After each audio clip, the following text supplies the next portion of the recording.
จำไว้เด้อคน3ประเภทนี้พ่ออยู่ไสให้ตีตัวให้ไกลห่างทันทีถ้าอยากมีชีวิตดีขึ้น 1. สุมนก2 หัวตัวเป็นคนใจเป็นสัตว์ปากเป็นหมาตาเป็นอีแรงวาจาเสแสร้งมักแทงข้างหลังต่อหน้าหวังดีรับหลังใส่สีตีไข่หากมีไว้ข้างกายเป็นเสนียดจันไรทั้งชีวิต 2. คนดีที่ห้ามคบดีแต่ปากดีแต่คอดีแต่สอพอดีแต่สอดดีแต่เสือกดีแต่เผือกดีแต่เว้าพื้นคนดีแต่ใส่ร้ายคนอื่น 3. พวกปากหวานก้นเปรี้ยว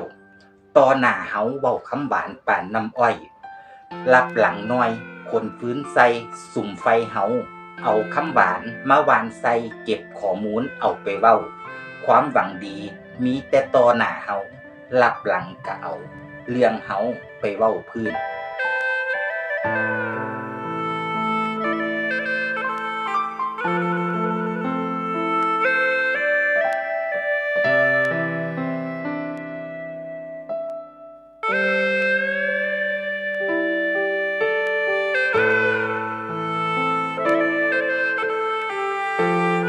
คบกับไผมันบ่ผิดแต่อย่าใกล้ชิดจนเกินไปอย่าพึ่งไว้ใจไผถ้ายังบ่รู้จักเขาดีพอบางคนต่อหน้ายิ้มให้รับหลังไปก็เว้าพื้นคำว่าจิตใจของคนอื่นมันยากแท้สิยังฮอดจิตใจเขา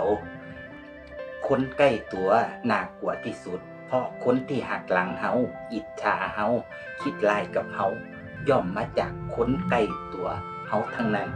อย่าไว้ใจทางอย่าวางใจไผยิ่งใกล้ชิดยิ่งสนิทยิ่งน่ากลัวฝากไว้